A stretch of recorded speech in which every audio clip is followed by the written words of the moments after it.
বিসমিল্লাহির রহমানির রহিম। অর্থনীতি বিভাগের অনার্স প্রথম বর্ষের প্রিয় শিক্ষার্থীবৃন্দ, তোমাদেরকে স্বাগত জানাচ্ছি। আমি মোহাম্মদ রবিউল আওয়াল, সহকারী অধ্যাপক, অর্থনীতি বিভাগ, ভাওয়াল বদর আলম সরকারি কলেজ, গাজীপুর।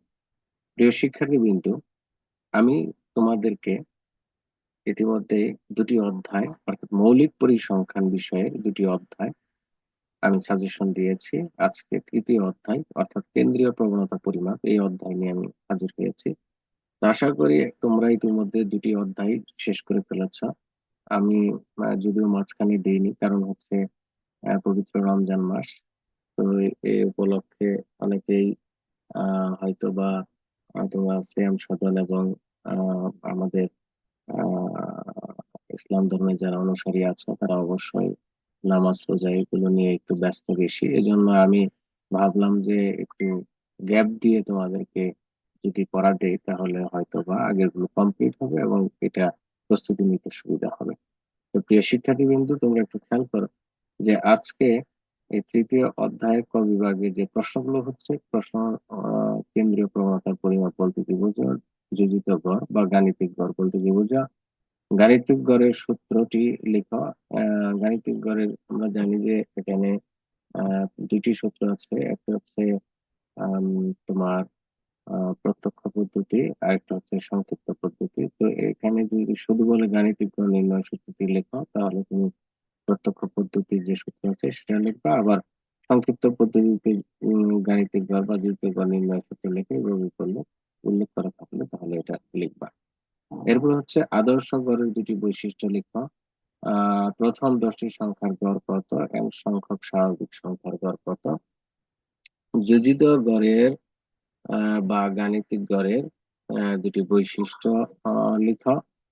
একটি সুষম নির্বাচনের গড় মধ্যম প্রচুরকের সম্পর্ক কিরকম, কেন্দ্রীয় প্রবণতার আদর্শ পরিমাপ কোনটি, জ্যামিতিক গড় কি, জ্যামিতিক গড়ের সূত্র, কখন জ্যামিতিক গড় নির্ণয় করা যায় না, দুটি সংখ্যা 27 এবং 12 হলে জ্যামিতিক গড় কত। এখানে 27 বা 12-র পরিবর্তে অন্য কোনো সংখ্যা দেওয়া থাকতে পারে। তো একই রকম ভাবে সূত্র ব্যবহার করে তোমরা করে ফেলবা। তো যাই হোক, প্রচুরক কি, বিন্যস্ত উপাত্তকে প্রচুরক নির্ণয়ের সূত্র লিখো।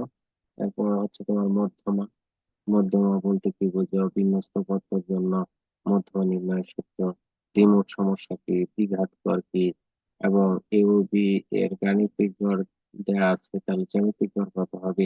দুটি ধনাত্মক সংখ্যা এ ও বি এর তরঙ্গ গড় কত, তরঙ্গ গড় নির্ণয়ের সূত্র। তিনটি সংখ্যা দেয়া আছে, এখানে তরঙ্গ গড় কত হবে। এরপরে হচ্ছে তোমার যে কখন arithmetic mean equal to geometric mean equal to harmonic mean হয়, অর্থাৎ গাণিতিক গড়, জ্যামিতিক গড় এবং তরঙ্গ গড় কখন সমান সমান হয়। বৃহৎ উপাত্ত গুচ্ছকে 99 ভাগে ভাগ করার পদ্ধতিকে কি বলে। কখন তরঙ্গ গড় অনির্ণয় থাকে, দুটি সংখ্যা 20 এবং 15 হলে জ্যামিতিক গড় কত হয়। তো এই সবগুলো প্রশ্ন তোমরা পড়বা। আশা করি যদি কোনো সমস্যা থাকে তাহলে আমার কমেন্ট বক্সে কমেন্ট করবা, আমি একটু উত্তরগুলো দিয়ে দিব।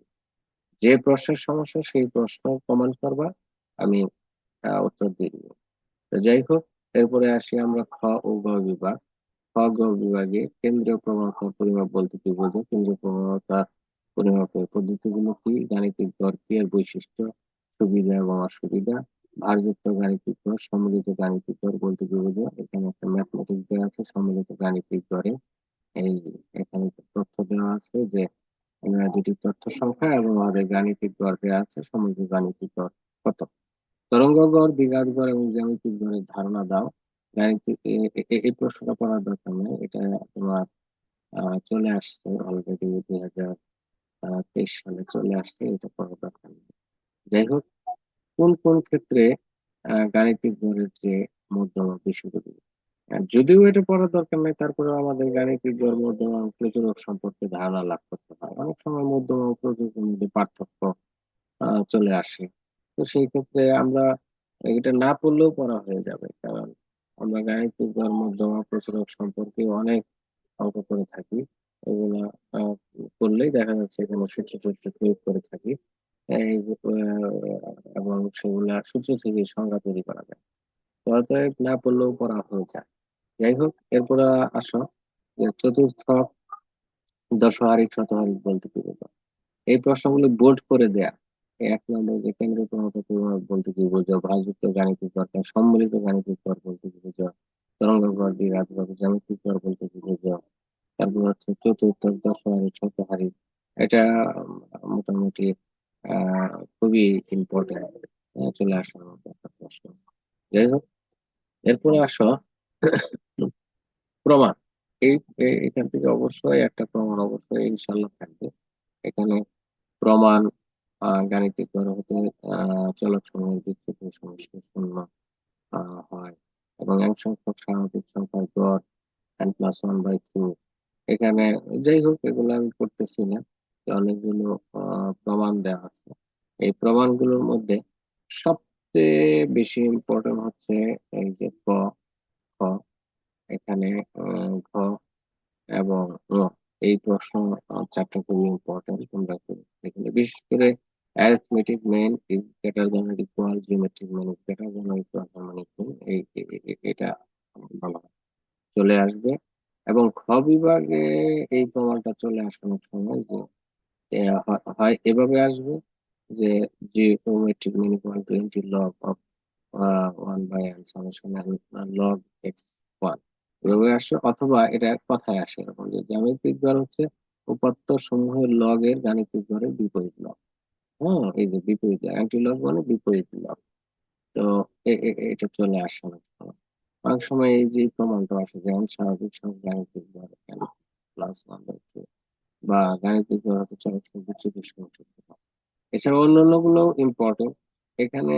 এই যদি নাম্বার পারা যায় তাহলে নাম্বার অটোমেটিক্যালি পারা যায়, বা এগুলো অটোমেটিক্যালি পারা যাবে।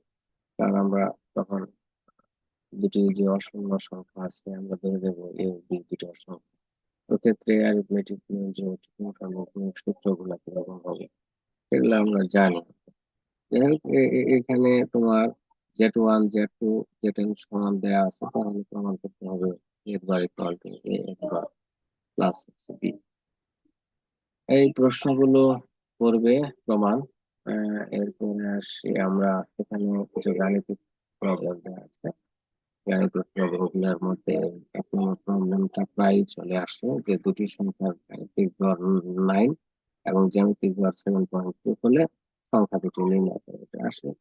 অবশ্যই এইরকম আসে দুটি সংখ্যার তরঙ্গ গড় জ্যামিতিক গড় দেওয়া আছে, তাহলে সংখ্যা দুটি নির্ণয় করা এরকম আসে। তবে সবচেয়ে ইম্পর্টেন্ট প্রায় চলে আসে। হ্যাঁ, ইনশাল্লাহ। তো এরপরে এই প্রশ্নগুলো তোমরা করবা। প্রশ্নগুলো যে 100 জন ব্যক্তির একটি গ্রুপের গড় বয়স দেয়া আছে, পরে দেখা গেল 57 বয়সটি বলতে হবে 27 করতে হবে, 57 স্থানে 27 করে ফেলছে। তাহলে তুমি আগে তো যে গড় করা হয়েছে সেটা ভুল গড়, তাহলে সঠিক গড় বের করো। এরকম এই যে এখানে তথ্য দেওয়া আছে, এই যে এরকম সঠিক জ্যামিতিক গড় নির্ণয় করা। এইগুলা তরঙ্গ গড়ের গাণিতিক প্রবলেম। এগুলা তরঙ্গ গড়ের যে সূত্র আছে সেই সূত্র ব্যবহার করে, বা হারমোনিক মেনের যে সূত্র আছে সেই সূত্র ব্যবহার করে এগুলা করতে হয়। হ্যাঁ, যাই হোক, এই প্রশ্নগুলো ইম্পর্টেন্ট আছে। এরপরে এখানে যে 7 নম্বর প্রশ্নটা, এখানে যে তথ্যগুলো দেয়া আছে এই তথ্যগুলোর আহ এই তথ্যগুলো দেয়া আছে এখানে। তোমার এই গাণিতিক গড় নির্ণয় করতে হবে, সংক্ষিপ্ত পদ্ধতিতে গাণিতিক গড় নির্ণয় করতে হবে। এই 8 নম্বর প্রশ্নটা ইম্পর্টেন্ট, এখানেও সংক্ষিপ্ত পদ্ধতিতে গাণিতিক গড় নির্ণয় করতে হবে। বিশেষ করে এই সংক্ষিপ্ত পদ্ধতি গাণিতিক গড় 7 এবং 8, এই দুটোর মধ্যে একটা প্রশ্ন আসবে ইনশাআল্লাহ। তো এরপরে 9 নম্বর যে প্রশ্নটা আছে, যে এখানে তথ্য দেয়া আছে বা গণসংযোগেশন দেয়া আছে, তোমার এখান থেকে গাণিতিক গড় জ্যামিতিক গড় তরঙ্গ গড় নির্ণয় করা, এগুলো সূত্র জানা আছে আমার, এটা অটোমেটিক্যালি আমরা করতে পারবো। এই প্রশ্নগুলো ইম্পর্টেন্ট, তবে খুব বেশি না।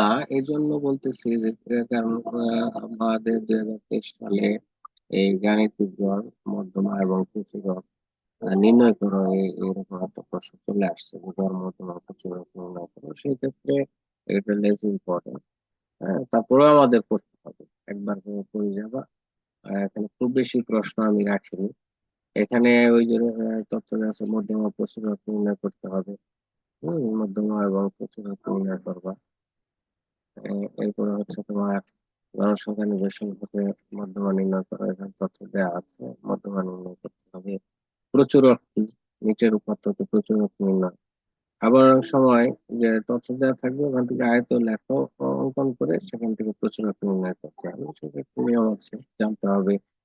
তথ্য দেওয়া আছে জীব জীব জীব অঙ্কন করা এবং মধ্যমা নির্ণয় করা। এরপরে 17 নম্বর হচ্ছে 100 তথ্য বিশিষ্ট একটি জনসংখ্যা নিবেশন দেওয়া আছে। নিবেশনের মধ্যমা যদি 25 হয়, তাহলে লুপ্ত করার সংখ্যা, লুপ্ত করার সংখ্যা একটা প্রশ্ন চলে আসছে, যদি এই প্রশ্নগুলো খুব বেশি ইম্পর্টেন্ট না, কিন্তু তারপরে আমাদেরকে একবার করে করতে হবে। এই জন্য আমি অল্প কয়েকটি কোশ্চেন এখানে রেখেছি। যে লুপ্ত করার সংখ্যা 1 2, এখানে 3টে কোশ্চেন আমি রেখেছি লুপ্ত করার। তো এই 3টে কোশ্চেন পড়বা। এখানে এই যে এই প্রশ্নগুলো খুবই ইম্পর্টেন্ট, এই প্রশ্নগুলা এইবার আমার মনে হয় এখান থেকে একটা চলে আসবে ইনশাআল্লাহ। যাই হোক, এখানে তোমার এই যে তথ্য দেওয়া আছে যে প্রথম চতুর্থ তৃতীয় চতুর্থ, অর্থাৎ চতুর্থক দশহারিক শতহারিক, এই এই নিবেশন দেওয়া থাকবে, সেখান থেকে এগুলো নির্ণয় করতে হবে। এখানে এরকম যে সপ্তম দশহারিক, 25তম শতহারিক, 25তম শতহারিক না দিয়ে 20তম হতে পারে, 19তম শতহারিক দিতে পারে। আর দশহারিক, তাহলে এখানে সপ্তম না দিয়ে পঞ্চম দশহারিক দিতে পারে, তৃতীয় দশহারিক দিতে পারে। এরকমই যে তৃতীয় দশহারিক বা 20তম শতহারিক এরকম দিয়ে দিতে পারে। তো এইভাবে করতে হবে। আমাদের বেশিরভাগই এই যে চতুর্থ ক্ষেত্রে প্রথম এবং তৃতীয় চতুর্থকে দুইটি নির্ণয় করতে বলে। তো এখানে এই চতুর্থ, দশহারিক, শতহারিক, এই প্রশ্নগুলো খুবই ভালোভাবে পড়তে হবে, এগুলো important। এরপরে আসো, এখানে একটা বিষয় আমি বলতেছি যে যেহেতু 2023 সালে তোমার গড় মধ্যমা প্রচুর পরিমাণে চলে আসছে এবং লুপ্ত গণসংখ্যা চলে আসছে, সেহেতু এই বছর তোমাদের এই প্রশ্নগুলোর মধ্যে যে কোনো একটা প্রশ্ন আসবে, তার মধ্যে 1 নম্বর প্রশ্নটা বেশি ইম্পর্টেন্ট, এবং ওখানে তোমার সংক্ষিপ্ত পদ্ধতিটা খুবই ইম্পর্টেন্ট। এবং ওই জায়গায় তোমার এই শেষের যে চতুর্থ দশহারিক শতক, এই তিনটা খুবই ইম্পর্টেন্ট। তো এগুলো ভালোভাবে পড়বা। অনেক সময় আবার দেখা যাচ্ছে গড় কিছু চলে আসছে, তো এরকম দিয়ে দিতে পারে যে মধ্যম প্রচুর, অথবা শুধু মধ্যম, শুধু প্রচুর, বা এই যে এই প্রশ্নটাও ইম্পর্টেন্ট আছে যে প্রচুর কি, নিচের পথে প্রচুর নির্ণয় করে, এভাবে আসতে পারে। কিংবা এগুলার দিয়ে যে মধ্যমা নির্ণয় করে এটা দেওয়ার আগে তোমার বলতে পারে যেরকম, যে এখান থেকে একটা প্রশ্ন দিয়ে দিতে পারে, যেরকম দিয়ে দিতে পারে যে কোন কোন ক্ষেত্রে গাণিতিক গড়ের চেয়ে মধ্যমা বেশি উপযোগী। এই প্রশ্নটা ক দিয়ে খতে তোমার ওই রকম ইয়ে গাণিতিক প্রবলেম দিয়ে বললো যে মধ্যমা। তো এই জন্য আমার মতে যে এখানে যে খুব বেশি প্রশ্ন রেখেছি তা না। একটা অধ্যায়ের যদি ফুল মার্কস তুমি আহ, আহ, পেতে চাও, তাহলে অবশ্যই এই প্রশ্নগুলো অবশ্যই করতে হবে। এগুলো যদি কোনো কিছু বাদ দাও তাহলে ফুল মার্কস পাওয়াটা খুবই কঠিন। তবে আমি যে বোল্ড করে যে প্রশ্নগুলো দিয়েছি এই ক বিভাগের সবগুলোই করতে হবে। আর এখানে যে বোল্ড করে যে প্রশ্ন হয়েছে এগুলো যদি পড়ো তাহলে আম, আমি আশা করি যে যারা একটু রিস্ক নিবে নিলে নিতে পারে, কোনো সমস্যা নেই। কারণ অনেক সবাই তো আর সব অ্যান্সার সব করতে পারবে না। আর সব অ্যান্সারে আশা নিয়েও অনেকে যায়। অনেকে মনে করে যে আমি আহ 80-র মধ্যে 60 মার্কস পেলেই চলবে, আবার অনেকে মনে করে না 80-র মধ্যে 80 পেতে হবে, এরকম থাকবে। ম্যাথমেটিক্যাল সাবজেক্ট 80-র মধ্যে তো আর 80 কেউ পায় না।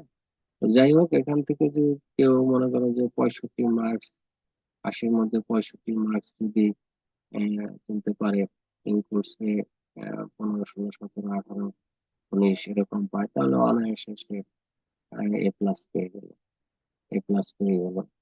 হ্যাঁ। তো যাই হোক, আমি আশা করব যে এই অধ্যায়টা খুব ভালোভাবে পড়বা।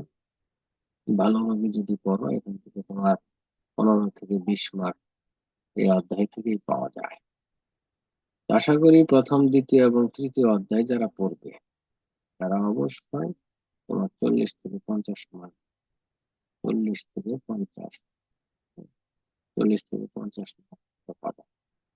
তো প্রিয় শিক্ষার্থী বন্ধু, তোমরা ভালোভাবে পড়াশোনা করে এবং অবশ্যই তোমরা এটা পড়ার পরে আমার কাছে অন্য চ্যাপ্টারটা সাজেশন চাবে, তাহলে আমি খুব উৎসাহিত বোধ করবো এবং আমি বেশি বেশি তোমাদেরকে সাজেশন দেওয়ার চেষ্টা করবো এবং প্রত্যেকটা অধ্যায় প্লাস হচ্ছে আমি চেষ্টা করব গাণিতিক, মৌলিক গণিত এবং মৌলিক বৈশ্বিক অর্থনীতি, মৌলিক সমষ্টিগত এই যে মেজর যে চারটা সাবজেক্ট আছে এগুলোর উপর, এবং নন মেজরের যদি কেউ থাকো, যেমন অর্থনীতি, উন্নয়ন, এই অধ্যায়ে যদি কোনো সাজেশন চাও তাহলে আমার সাথে অবশ্যই এখানে কমেন্টস করবে কিংবা হোয়াটসঅ্যাপ নাম্বার এখানে তোমরা যোগাযোগ করবে। তো প্রিয় শিক্ষার্থী বন্ধু, আজকে এ পর্যন্ত। ভালো থাকো, সুস্থ থাকো এবং রমজানের রোজা এবং সিয়াম সাধন করো, এই কামনা রইল।